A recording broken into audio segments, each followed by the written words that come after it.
बंदी छोड़ सतगुरु रामपाल जी परमेश्वर जी की जय हो। सभी सत्सेवक भाई बहनों को दास की तरफ से प्यार भरा सत साहिब। ये देखिए भाई और बहनों, 5 दिसंबर 2023 को समय है दिन के 1 बजे।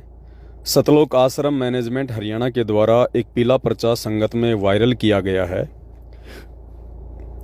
इसमें लिखा है, सभी भगतात्माओं से प्रार्थना है, सतगुरुदेव जी का आदेश आया है कि कोई भी भगत आत्मा धनाना आश्रम को देखने के लिए ना आए। गुरुजी के प्रवचन सुनने के लिए अपने ही जिले में निर्धारित स्थान पर ही जाएं। अभी धनाना आश्रम में व्यवस्था नहीं है। जब व्यवस्था होगी या कोई भी सेवा होगी या समागम होगा तो आपको सूचित कर दिया जाएगा। देखिए कितना बड़ा दोगलापन, कितनी बड़ी गद्दारी संगत के साथ में, और कैसे ये लोग माया लूटने की हवस में बर्बाद हो चुके हैं। आश्रम बनाए जाते हैं भक्तों को सत्संग सुनाने के लिए, धार्मिक भंडारों के लिए, और परमपिता परमेश्वर सतगुरु रामपाल जी भगवान के रहते सहते उनके आश्रमों का एक नियम था, कोई भी भगत किसी भी समय 24 घंटे में, दिन में, रात में, कभी भी वो अकेला या सहपरिवार या अपने किसी भी मित्र या रिश्तेदार के साथ में सत्संग सुनने के लिए आश्रम में आ जा सकता था, और वो चाहे उतना दिन आश्रम में रह सकता था। संत रामपाल जी की तरफ से कोई बाउंडेशन, कोई बाध्यता नहीं थी कि कोई भगत 1 दिन रुकेगा, 2 दिन रुकेगा, 3 दिन रुकेगा। वे हमेशा यही कहा करते थे कि आप चाहो तो 10 दिन रुको, यहाँ पे चाहो तो 10 दिन रुको, यानी आपकी इच्छा। ये आश्रम आप भक्तों के लिए खोला गया है, आप भक्तों के सहयोग से खोला गया है। और आश्रमों का मकसद कोई व्यापार नहीं होता, कोई धंधा नहीं होता है, कोई राजनीति नहीं होती है। आश्रम का मतलब है, यदि आश्रम खुल गया है तो भक्तों के लिए कभी भी भगत आ सकता है, कितने ही दिन वो रह सकता है, कोई बाध्यता, कोई रोक टोक नहीं होती।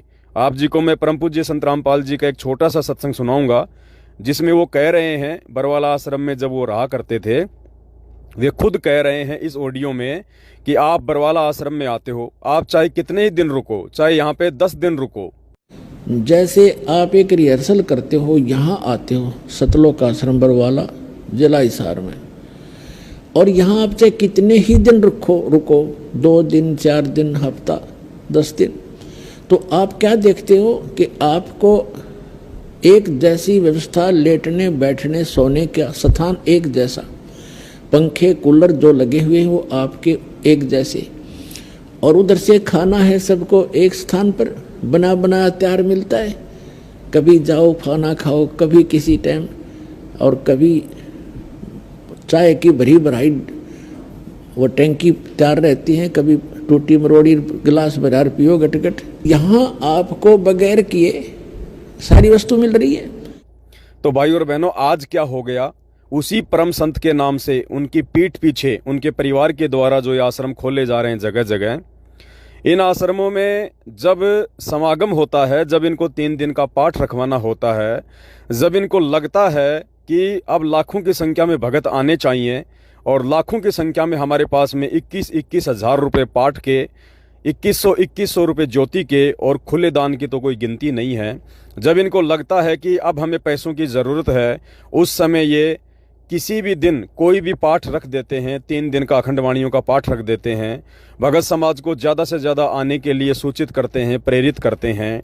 यानी जब इनको धन चाहिए, इनको माया चाहिए, उस समय तो ये समागम के बहाने भगत समाज को आश्रमों में ज्योति और पाठ करवाने के लिए बुलवाते हैं। और वैसे यदि कोई भगत इन आश्रमों में सत्संग सुनने के लिए आना चाहे तो आने नहीं देते।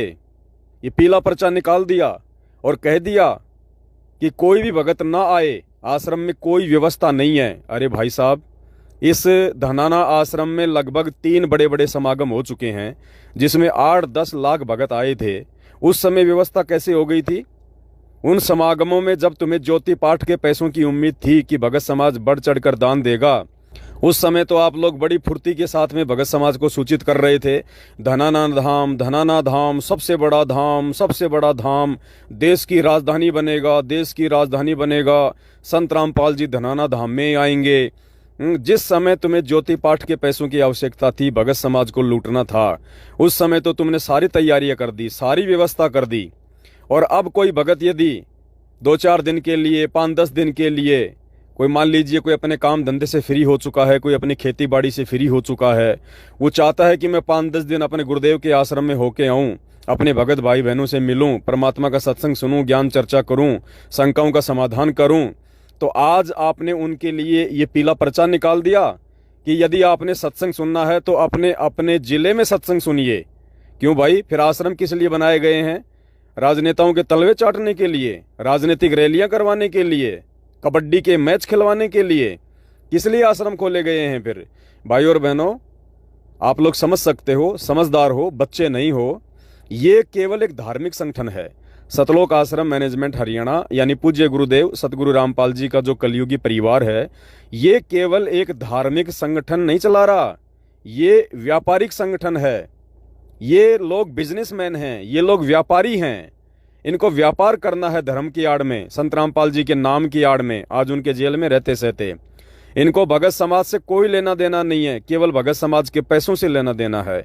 इनको ज्ञान से कोई लेना देना नहीं है, इनको केवल भगत समाज के सहयोग की आवश्यकता चाहिए।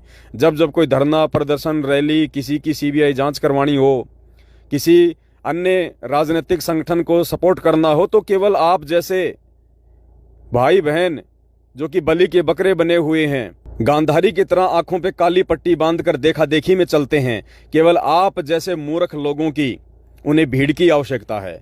ये आश्रम इन्होंने कोई ज्ञान प्रचार के लिए, भक्तों को ज्ञान समझाने के लिए नहीं खोले। ये आश्रम इन्होंने पैसा इकट्ठा करने के लिए, सत्संग की आड़ में, समागम की आड़ में। आज 8 साल का इतिहास गवाह है। संत रामपाल जी के जेल जाने के बाद में जितने भी आश्रम उनके नाम से खुले हैं, इन आश्रमों में आज तक कभी भी आप लोगों को सत्संग के नाम पे नहीं बुलाया गया, कभी भी आपको साध संगति के नाम पे नहीं बुलाया गया, ज्ञान चर्चा के नाम पे नहीं बुलाया गया, गुरुदेव की महिमा के नाम पे नहीं बुलाया गया। जब भी आप लोगों को बुलाया गया है, सिर्फ उस दिन बुलाया गया है जिस दिन ये गरीबदास जी महाराज जी का 3 दिवसीय अखंड पाठ रखते हैं, जिसमें इनको पाठ प्रकाश का पैसा मिलना होता है। 21-21 हजार रुपये इनको मिलना होता है, ज्योति का पैसा आना होता है, खुला पैसा आना होता है। बाकी ज्ञान और ज्ञान प्रचार से इनको कोई लेना देना नहीं है। इन्होंने केवल धर्म को धंधा बनाना सीख लिया है, और जब तक आप जैसे भाई बहन मूर्ख बने रहेंगे, इनका ये व्यापारिक प्रचार बढ़ चढ़ के यूं ही चलता रहेगा। ये पीला पर्चा आपकी आंखों के सामने है। हाथ कंगन को आरसी क्या, पढ़े लिखे को फारसी क्या। और परमात्मा कहते हैं पढ़े लिखे व्यक्ति को यानी शिक्षित को प्रमाण की आवश्यकता नहीं होती है। फिर भी आपको ये प्रमाण दिया जा रहा है जो सतलोक आश्रम मैनेजमेंट हरियाणा की तरफ से पीला पर्चा आया है। देख लीजिए किस प्रकार इसमें भगत समाज को डांटा गया है, फटकारा गया है, जबकि इनको हमेशा यही कहना चाहिए कि भाई गुरुदेव का आश्रम है, आश्रम एक मंदिर होता है और आश्रम में हमेशा ज्ञान प्रचार होता है। आप लोगों को आना चाहिए, गुरुदेव के सत्संग सुनना चाहिए। जब भी आप लोग कभी फ्री हो, आप लोगों को कोई घर पे काम धंधा ना हो, आप लोग आश्रम में आइए। ये आप ही के सहयोग से बना हुआ है। जितने दिन आप रहिए यहाँ पे सेवा कीजिए, आपको कोई दिक्कत नहीं होगी, कोई टेंशन नहीं होगी। लेकिन देखिए इसके विपरीत यहाँ पे भगत समाज को आने से रोका जा रहा है कि व्यवस्था नहीं है। अगर व्यवस्था नहीं थी तो आज से 5 दिन पहले और उससे पहले 8 सितंबर को जो समागम किए गए थे, उसमें लाखों लोगों के लिए व्यवस्था कैसे हो गई थी, कहाँ से हो गई थी? जब जगत वालों को ज़्यादा से ज़्यादा संख्या में तुमने बुलाया, उस समय इन आश्रमों में व्यवस्था कहाँ से हो गई थी, कैसे हो गई थी? और नालायकों, यदि आज संगत से इतना पैसा लूटने के बाद भी तुम व्यवस्था करने में समर्थ नहीं हो तो तुम्हारे पल्ले कुछ नहीं है। आने वाले समय में तुम कुछ नहीं कर पाओगे। और ये सारी की सारी सेवाएं परमपिता परमेश्वर सतगुरु रामपाल जी भगवान तुम जैसे निकम्मों से छीन लेंगे। बंदी छोड़ सतगुरु रामपाल जी भगवान की जय हो।